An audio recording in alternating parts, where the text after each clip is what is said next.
All right, thank you, Heather. Good afternoon, everyone, and welcome to today's webinar. I am so pleased to introduce my two colleagues here at AGU, fellow scientists, who are going to present today's webinar. They are the panelists for today's webinar. Olivia Ambrose and Shane Hanlon, who manage the Sharing Science program, are going to be the panelists today. So take it away. Well, thank you so much, Pranoti. I'm Olivia Ambrose, the manager of the Sharing Science program, and I'll talk a little bit more about what that is at AGU in a moment. I'm actually a biologist by training and had rather a circuitous route to come into the sphere of science communication and the facilitation of science communication. I'm very much looking forward to talking with all of you today. And I'm Shane Hanlon. I'm also in the Sharing Science program. Like Olivia, I have a science background and also had a somewhat indirect route to where I am today. But we both are here and we are happy to hold this webinar today and help with any sort of communication things that you would like to talk about later. So we're looking forward to it. So AGU's Sharing Science program is the program that essentially facilitates our scientists' communication with wider audiences. So we help get your research from the lab or the field to wider audiences, whether it's members of the public, individuals with whom you're talking for grants or other such issues, journalists, policymakers, people at different levels of K through 12 education, and so forth. If I could have the next slide, please. And we do this in a variety of ways, through workshops, which can actually be requested, through webinars like these, by providing outreach opportunities and hands-on support, and through online resources, both through our website and through our Twitter account, which is listed below. If I could have the next slide, please. So when we talk about communicating your science or whatever messages you're trying to communicate, you first really want to think about what audience you want to talk with, because connecting with your audience will make the difference between them being receptive to whatever messages you're giving and simply listening to you or hearing you without really listening to you. Next, please. So you first really want to identify for yourself what are your goals in speaking to this particular group or this audience. Could be an individual, could be a group. What do you want them to do after you've spoken with them? Is it simply a matter where you want them to feel they have more information about what you do, the value of what you do, to know that they can see you as a resource if they have any questions on this field in the future? Are you hoping to get funding from them or support for a program? Do you want them to take some sort of action, whether it's a policy-based action or another kind? What are you hoping to get out of this? And bear in mind that your goals may not be achieved by a single interaction with your audience. It may be a longer-term relationship, but it really helps to start by knowing what you're hoping the end product will be. And then you also want to think about, if you can go back, your audience's goals a bit. What do they want to get out of this interaction? Are they here because they want to satisfy your goal? Are they here for another reason? Are they here for entertainment purposes? Do they need to be persuaded of something? If you're speaking to a group, what are the demographics like? Are these all people with the same level of education? Are they the same ages? Do they have the same sorts of backgrounds? Or are you going to be speaking with people that have a real diversity there? And so you want to kind of broaden the sort of messages that you're giving because you know that they don't all share one common experience. And you want to think too about your audience's values and interests and concerns. So this could be anything from, if you're talking to, say, a provost or head of a university, presumably they're going to care about the university's reputation and stature and the institution's mission. If you're talking to a Rotary Club, then they have a certain service-related mission. If you're talking to someone who has more of a policy background, then they may have specific goals related to serving their district. Next, please. So you want to be able to talk about why your science or your issue should matter to this group. Yes, you don't want to be pursuing them as this cartoon character is. This cartoon was the result of some rather painful experience on my own part, learning how to communicate. And I think we so often assume that in the sciences and in other specialized fields that because we understand the value of our work or what the sort of connections and implications are, that other people are going to as well. But it's not really true. You really have to be explicit and spell those out so that people know why they should be caring about something. Next, please. So when I talk about framing, this doesn't mean that you're supposed to convince someone of something. No one is going to be really receptive to being told, you are wrong and I'm going to tell you why. Or, here, amidst your myriad existing concerns and worries, I'm going to tell you about something else you have to worry about. No, when you're framing something, you're saying, what do people care about? What does my audience care about? So again, depending on what that group is and what you know about their values, maybe it's something iconic at the institution. Maybe it's the economy of the area.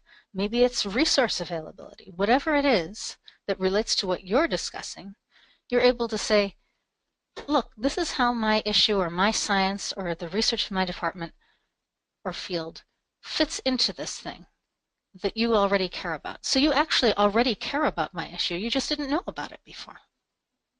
Next, please. So what does this actually mean in concrete terms? Well, for example, let's say you're talking about the study of hurricane behavior. If you're speaking to people in your community, then you might want to talk about the value that that research has for businesses and homeowners in terms of securing their property. If you're talking about snowpack, then you could discuss its effects on tourism. If you're talking about research into heat waves, then you can connect it to the incidence of heat strokes, or also just the cost of air conditioning. If you're looking at phenology, you can connect it to gardening or agricultural concerns. So these are all ways that you can make concrete the connection between the potentially otherwise abstruse work that you do and whatever audience you're talking with. Next, please. You also, if you want to connect with your audience, really want to try to eliminate or at least greatly reduce your use of jargon. So this is any sort of technical terminology, excessive acronyms, obscure words, long words, words with multiple meanings, anything that is actually obstructing you from communicating what you want to be communicating to your audience. So rather than captivating your audience, you may be leaving them completely at a loss. Obviously, you don't want to do this. So if you can think carefully about what kind of technical terms you may be using, it's really helpful in breaking down that initial barrier. Next, please. So to help you with some of this, we in Sharing Science on our webpage actually have a resource of words in science that have dual meanings. So just for a couple of an example that we use a lot, modeling. If you talk about the work that you do or that your department does in modeling, people are going to think that you might go to a lot of fashion shows rather than that you're using simulations to answer questions about a particular phenomenon or system.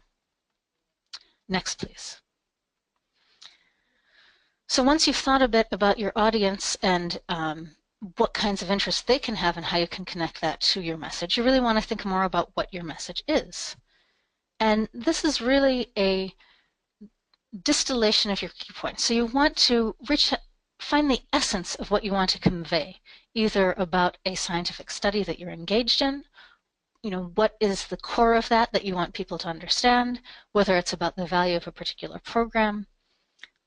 What is this at its essence? And this really isn't about dumbing down, or as people sometimes say with a certain anger, oversimplifying. It's about saying you're only going to be able to convey so much in the time that you have. So choose wisely about what is at the core of what you want to convey. Next, please. So one way to help structure messages, this is something that the communications group Compass uses a lot, and example is from them, is a message box. So if you have any sort of issue that has a problem related to it, where you're trying to get people to be involved in a solution, this is a really good way to go about it. Next, please. So let's say you're talking about research in how climate change is triggering disease epidemics. So you'd want to say, well, what are the problems related to this? This warming is causing a wider spread of diseases, and it's making them more severe. So what? Why do we care? Why should my audience care? Well, this is a huge impact of global warming, but it's also one that hasn't been focused on. So we're not prepared at all for the potentially destructive effects this is going to have. What kind of solutions do we have? How can we address this? In the short term, we can prepare better for these diseases as they appear. And in the longer term, we can reduce emissions. And then benefits. What better world will we see if we actually engage in these solutions? Well, we'll be able to better predict and prevent disease outbreaks, and also by reducing emissions, we'll be lessening the impact of future epidemics. So this is a very research-focused example, but you can see this being applicable to almost any kind of issue that you want to raise for which you are asking people to take some kind of action. Next, please. I also want to talk a little bit about the best ways of communicating when you're talking with the media. Now, these are also tips that can be really useful even if you're not talking with the media. But I want to encourage you, if you have not thought about talking with journalists before, to really consider it. For one thing, you may be contacted by reporters because of a study that you engage in or that someone in your department engages in, and so you'll want to be prepared for that. Or you might simply want to publicize some really interesting research more broadly. And talking with the media is a tremendous way of ensuring that really accurate scientific information is getting out to the public. Next, please. So just a little bit about the ways that reporters present information, that information is presented in the news versus how we as scientists present information. In a research paper, you start with your introduction. Here's what previous research has done. Here were our methods. Here were the results that we found, and some discussion and conclusions. With news, on the other hand, they start with that ending. What were the results? What were the findings? Then what are the implications of those findings? And finally, they go into a little bit about more details and methods and background and so on. This is done for a couple of reasons. In the days when news was only in print, this was done because if a column was too long, an editor would just cut off the bottom of it to fit it on a page. So you can see that if news were presented in the sort of typical pyramid of a research paper, next please, you would cut out the most important information from it. Next please. Whereas if you do that with a news story, yes, you're cutting out some details, but the important results and the implications of the results are still there. So this is not to say that you need to change how you communicate when talking with journalists, just to be aware of how they're going to be presenting their story. And just know how you can best talk with them to support and facilitate them in communicating in this way. Next, please. So when you're talking with a news audience who's then going to be conveying this information to their readers, you want to talk about what we know. So a little bit about what's the background, what's the sort of bigger picture around this issue. What is new? So what was the event? What are the findings? And why it matters. What is the human dimension of this research or this issue or this story? Next, please. So again, to put it in more concrete terms, this is from a press release that our Public Information Office helped researchers develop about coral reefs and ocean acidification. So what we know, you could say, well, here's the background. Oceans are absorbing carbon dioxide, which lowers seawater pH, which can dissolve coral reefs. So we've expected that this could be low enough to dissolve reefs in Florida around mid-century. But what's new is that reefs in the Florida Keys are already dissolving due to low pH. So this is 50 years earlier than expected. Why does this matter? Well, it doesn't matter only for the reefs, but this could have implications for other ocean ecosystems, and when the ocean is unhealthy, so potentially are we. So there's that human dimension as well. Next, please.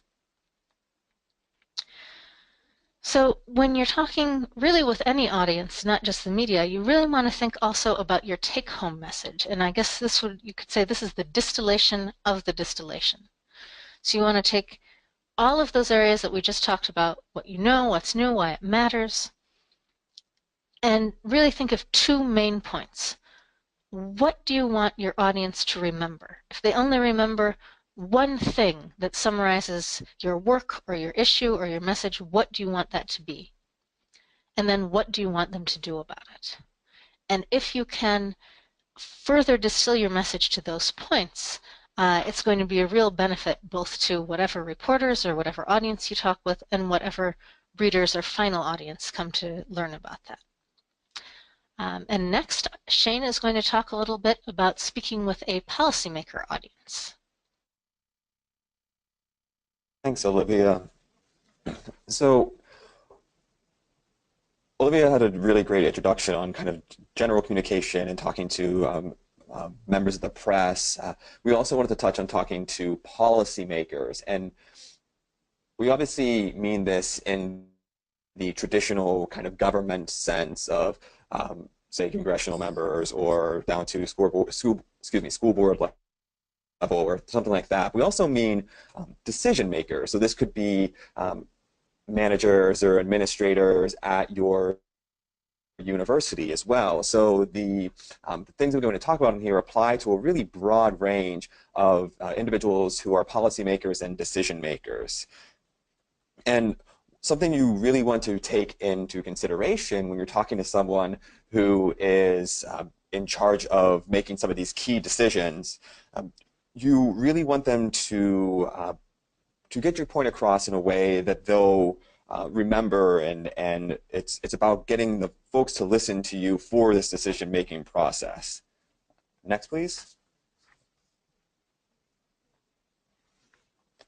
So when you're thinking about how to craft your message, you really want to think about how you're going to make your, say, meeting with this individual or this group of individuals memorable. So if you're meeting with a, say, government policymaker, so if you are meeting with a representative, let's say, you want to go into this meeting and make sure that they're going to remember you. You don't want your message to be generic. Individuals, so say congressional members, are incredibly busy, and so you want to make sure that they remember you. And the same could be said for administrators at a university. So if you are sitting down with, say, a provost or a dean or even the president of university, chances are they have many, many meetings every single day, and they're getting briefed on who's coming in moments before you are actually meeting with them. So making sure that your meeting is memorable, making sure that your message is not generic. A really great way to do this is to establish some sort of connection between you and whomever you're meeting with. And so you're probably in there to talk about, again, regardless if this is a policymaker in a traditional sense or, say, a decision maker at your university, probably in there to talk about, say, the importance of your research or a program that you've developed or something specific about your lab or whatever it is. But you want to establish a connection between you and them.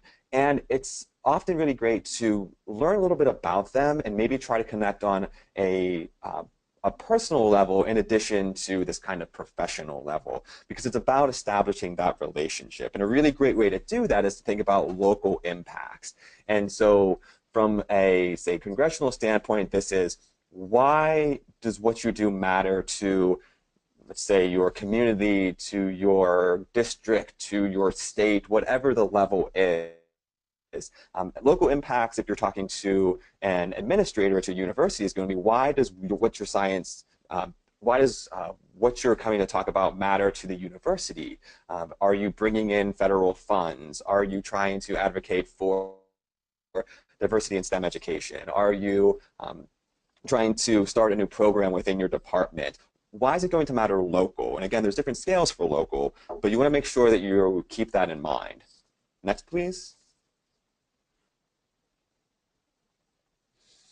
The next thing you want to really keep in mind is the value of your message. What's the value to the policymaker, decision maker? Why will they care about your science, your research, your cause, your message, whatever it is? Is there some sort of benefit to the university, say? Is there a benefit to the district, to the state, to the town? Why are they going to care about what you're coming to talk to them about? And a really good way of thinking about this is it's like a broader impact statement in, for example, an NSF grant. You're talking about why your research matters to broader audiences and the benefit of it beyond the scientific, the pure scientific spectrum. And then just something to keep in mind is that what you think is valuable might not necessarily be the same thing of what they think is valuable. And so that's why it's really important, like I said previously, to do your homework on whoever your audience is. You want to know a little bit about them and what are they interested in from not only a personal point but professionally. So if you're meeting with, we'll do the congressional example again, where do they or what areas do they represent? What kind of legislation have they proposed? What are their constituents like? If it's a president of your university, what are the university priorities? What do they really care about? Does your message, your science fit into that? And if it doesn't, and you want it to, then keep that in mind as well. Next, please. And then finally, you really want to wrap this whole thing up in a story. You want to give them more of the human side behind what you're there for. Chances are you're there to talk about something technical or more professional related, and that's great. But they're going to remember you. They're going to care more. They're going to relate more if you can put more of the human side behind it. So why are you doing what you're doing? Like, how did you get there? Why are you studying your type of science? Potentially provide a nice anecdote, a little quick story about this one time we were out in the field or in the lab or whatever it is.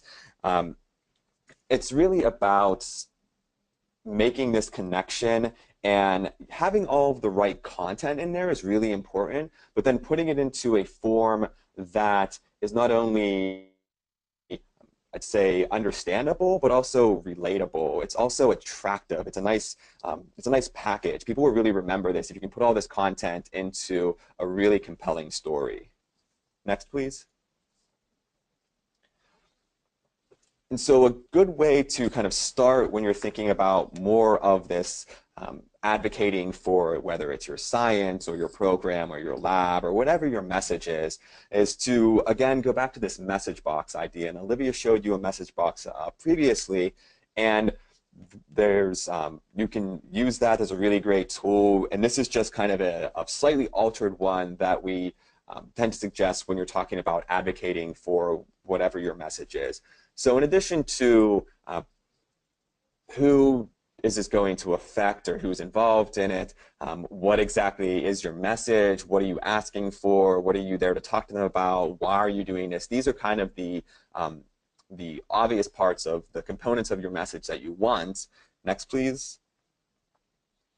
You also want to have this emotional connection, and this is just reiterating what I touched on previously. You want to really get in there and get them to care about why, or get them to care about what you're saying. Get them to care, ideally, as much as you do.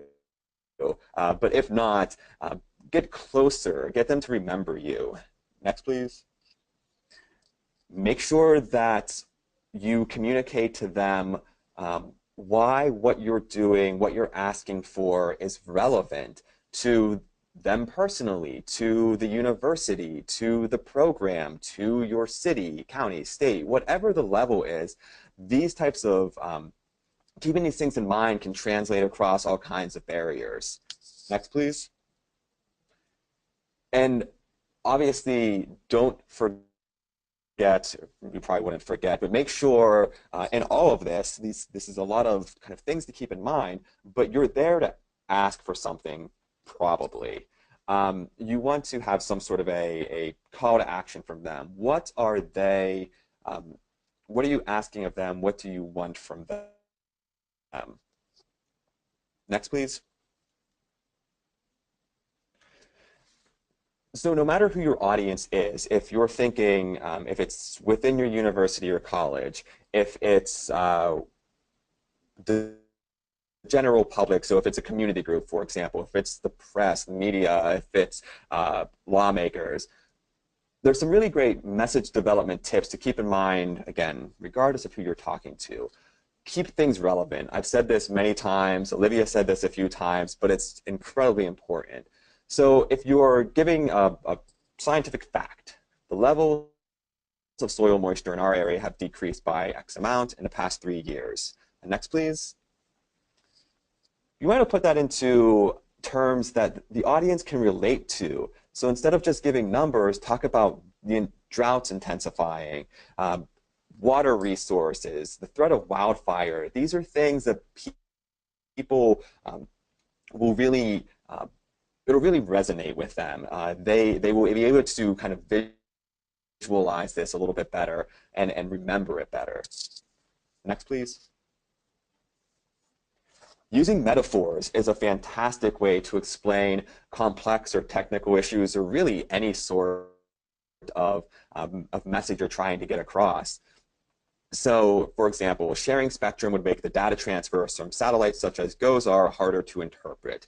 Spectrum is the data that's coming back and forth between the satellites, and having to share that with share that bandwidth essentially with other satellites or other organizations will reduce the amount that that scientists have. So they don't want to do that. They want to make sure that they have this amount of spectrum. Next, please. Well, people probably can't relate to that or visualize that. So you give them a metaphor. Imagine looking at a map through blinds. This is what the data from satellite looks like if we have to share a spectrum. You say imagine looking at a map through blinds. You can see that. Chances are some of you are in rooms right now staring at blinds. And so the moment you read that, you instantly have that image in your head. Next, please. And examples in general are a really great way to kind of get your message into a way that people will receive or are receptive to it. So if you say, we're seeing an increase in the abundance of invasive species in the Chesapeake Bay, people understand that, regardless of your audience. They get that. Next, please.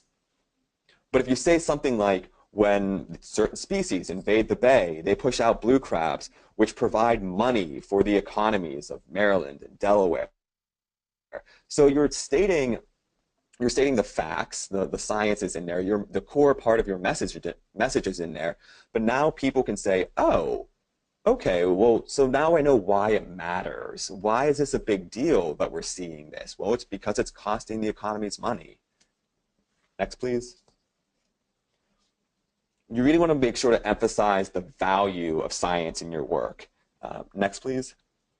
So if you say something like, I study coronal mass ejections and other space weather. Again, that is a factual statement, and many scientists will understand what you're saying. However, many other scientists won't, and a lot of your audience won't. And so if you say something like, the research that I do on conditions of the sun helps us prepare for challenges, so power grid shutdowns, or disconnection from satellites, because it's critical to GPS and to weather information.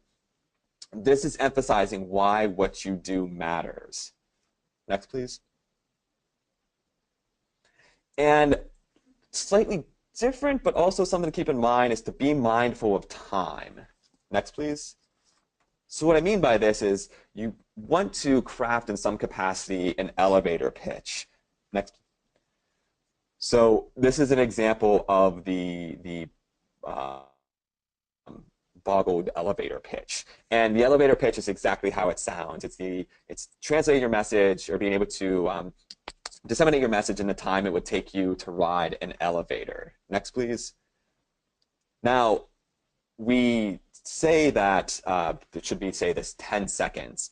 If you're in an actual elevator, really what your message is, if it's your research, if it's your ask, if it's whatever it is, you want to be able to say what you're trying to get across in one line. Think of this kind of like a plain spoken thesis title. If you have a little bit more time, you can do a little bit more. So say you're going into a meeting or you're meeting someone in a hallway. So we think about this a lot when we're talking about congressional members. Oftentimes, their schedule is so packed that you literally meet with them from they're walking from one hearing to another. And so, okay, who are you? What's your main message? Get them really interested quickly, so maybe a quick little story. What are you doing? And why does this matter? And so this is, say, 10 seconds, 2 minutes, but being mindful of time, regardless of how much time you have, is really, really important. If you have 10 seconds, 30 minutes, an hour, it's just being mindful of how much time you have and being able to get your message across in that amount of time is really important. Next, please. And when you're being mindful of time, just keep some common mistakes in mind. So try not to misjudge your audience. That's why we talk about audience so much when we're talking about making messages. Keep out too much jargon. If you have to explain all your jargon, you're wasting valuable time. And just keep out too much information. Really just stick to what's important. If you're talking about a story, a personal anecdote, what will resonate with them. You want to make sure that you're not boring your audience or just overloading them with way too much information. Next, please. And no matter what your message is, if you're talking about research and you are in conservation and it's potentially depressing, or if you're asking for an increase in funding and that's not looking so great, you still want to end on a positive note, talking about how science can be part of a solution. Next, please. So if you're asking people to recycle while also going on about the end of the world, that's not really productive. Next, please. Something like, we have a great opportunity to safeguard the quality of life and make sure that our communities, health, resources, and environment are enjoyed by generations to come. Ending on a positive note is going to be something that your audience remembers as well. They want to feel good, regardless of the kind of tone of the message. It doesn't mean you're not going to take it seriously, but if they walk out of that meeting feeling good, even if that feeling is, we can do something to change this, we can do something to help, that's going to work really well for whatever your message is. Next, please. Okay, so that's the bulk of our presentation. We're just going to go over a few quick kind of sharing science housekeeping things, and then we'll answer your questions. So next, please. First and foremost, if you're interested about engaging with members of the media, so giving interviews, establishing relationships with journalists, getting accurate science into the news, we're going to be holding another webinar next Thursday, so you can sign up through this link. And again, you can find this at the Sharing Science website as well. Next, please. If you are interested in this type of thing, if you're interested in engagement and talking to community members, to members of the media, to policymakers, we ask that you consider joining the Sharing Science Network. It's a network of scientists like yourselves, you are all here in this webinar, who seem to be interested in this type of thing. And so can help provide skills, tools, resources to help you get your message to any audience. Next, please. On our website, we have a bunch of these type of handouts, so more kind of quick tools for communicating what you do, communicating your science. So there's those types of resources we can provide as well. Next, please. If you're part of the network, you'll get this newsletter every month. We don't spam people. We send out a newsletter every month, but has opportunities in your area, upcoming webinars, the science behind science communication, ways to be involved in the policy process, media opportunities. So all kinds of things that we provide to you to help you get your work out there. Next, please. You can just check out our website. A lot of these resources are available there as well. Next, please. And this is more information on the Sharing Science program, the education program, a couple of our blogs, our different personal accounts. And again, the webinar is archived, so you'll be able to reference these things later. Next, please.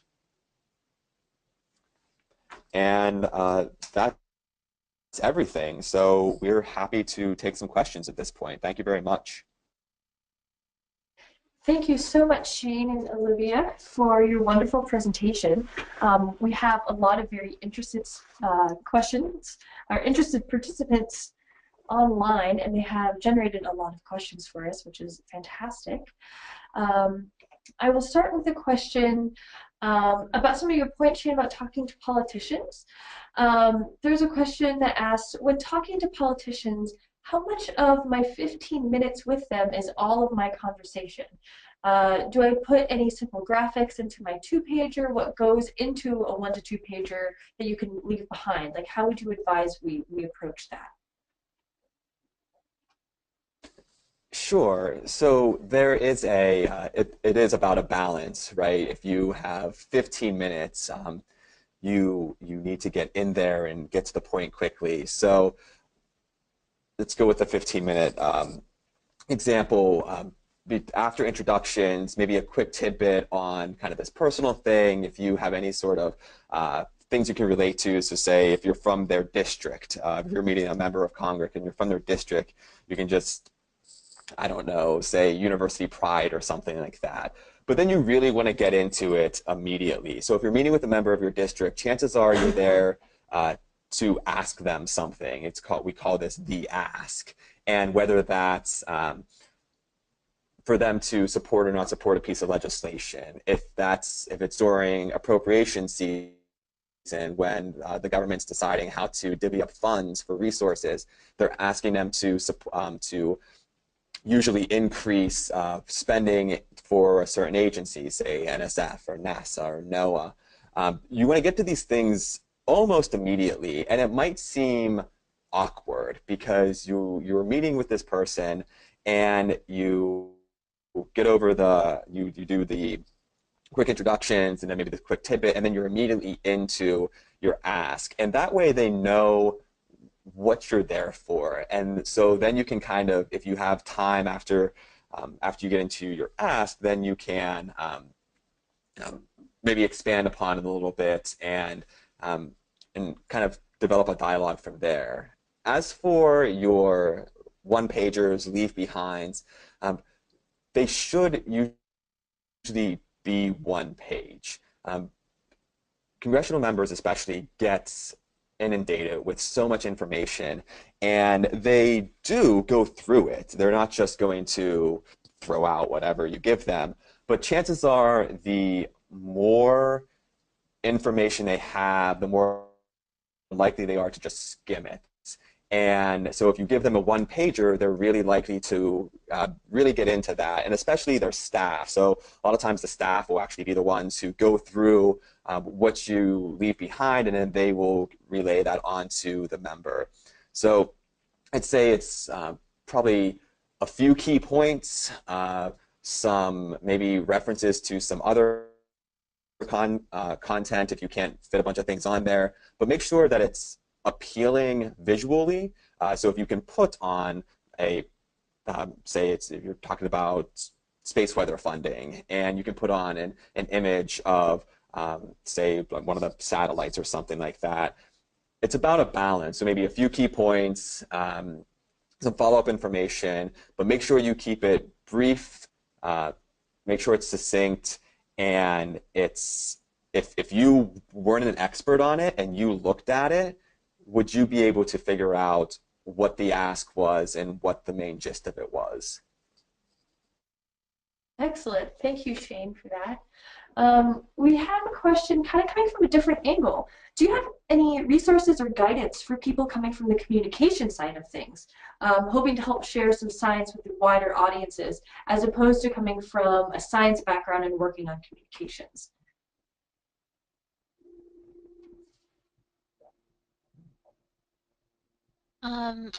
Sorry, let me just clarify the question. So this is someone from the communication side who is still hoping to communicate the science more broadly, is that correct?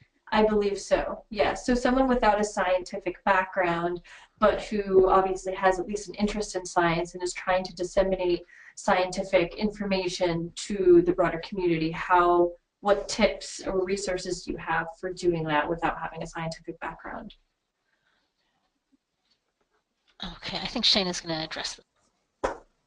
Sure. So Olivia and I personally came from the other end, so that is admittedly a majority of what we're familiar with. But I would say a good place to start would be to think about maybe press offices, or if you're at if you're in let me think. Oh, so like science writers associations. So I know that there's National Science Writer Association.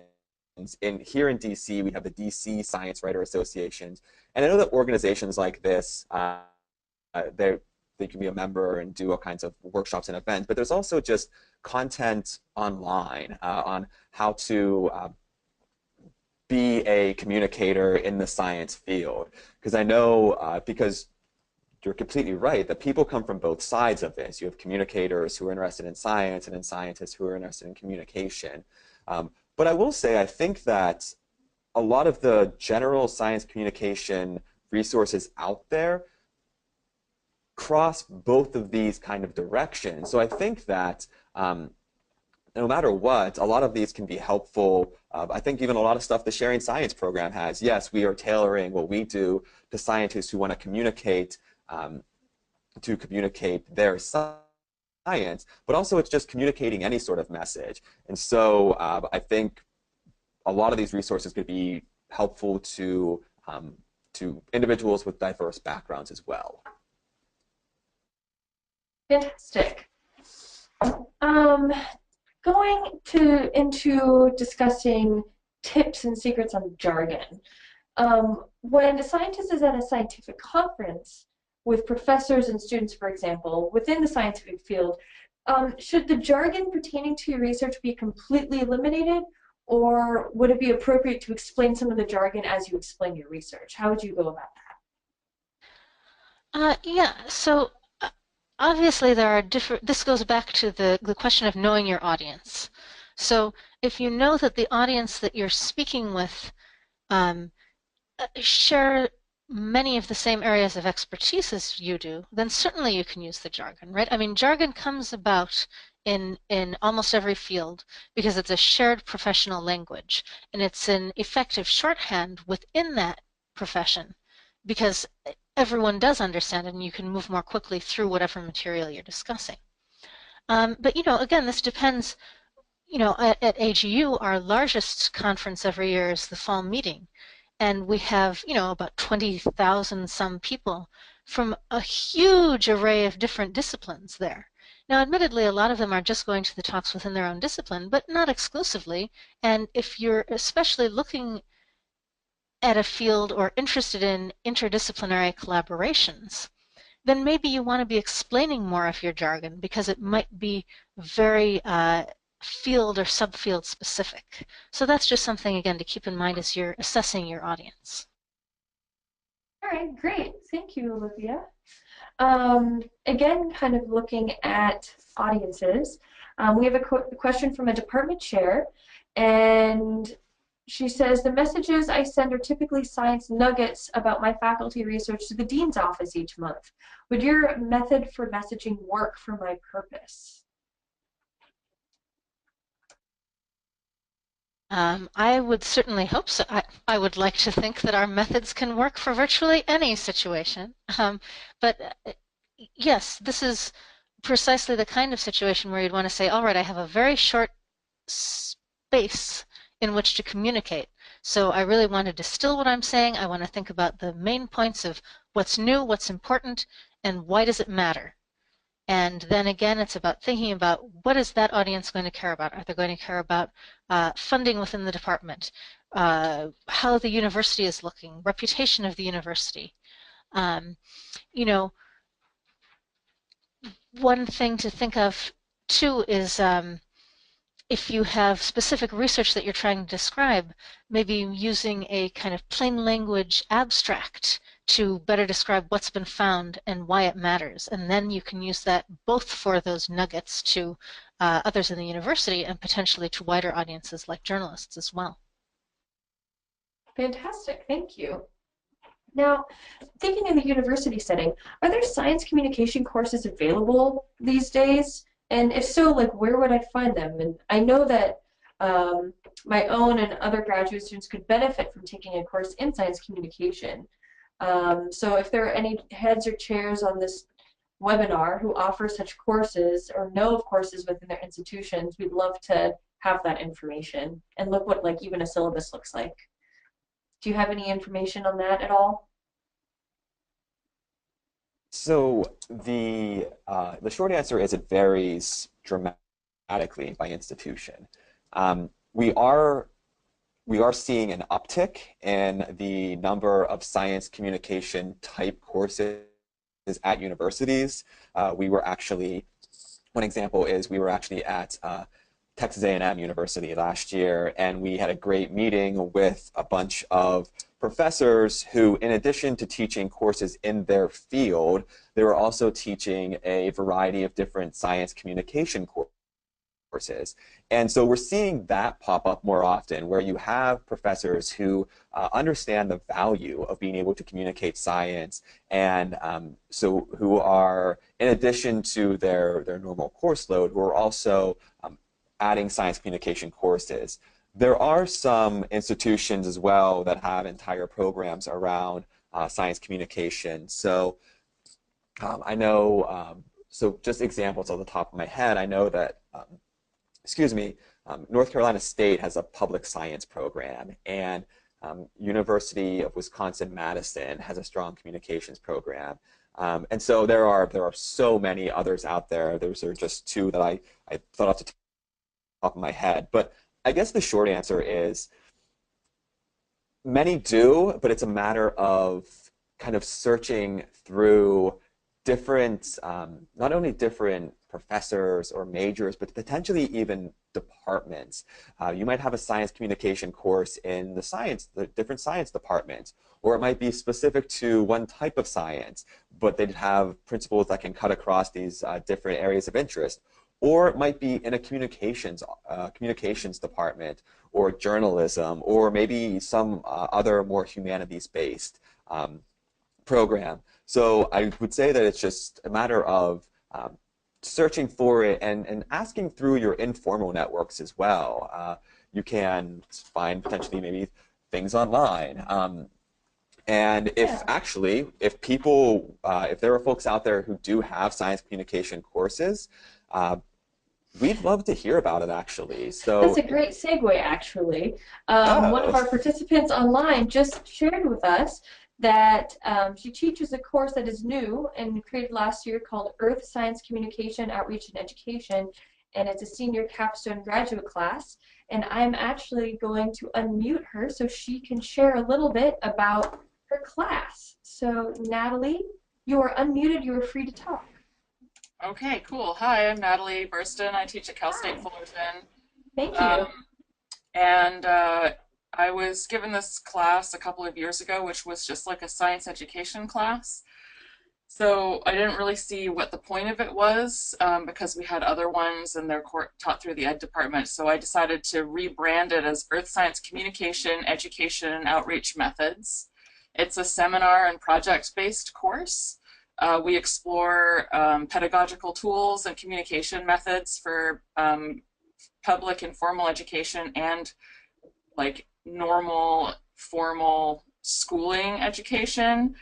I introduced them to apps and how to make infographics and how to dissect an infographic and using figures as communication methods. And we read informal writing examples like John McPhee and magazine articles. And we also read journal articles and sort of discuss the differences in languages and communication methods and stuff.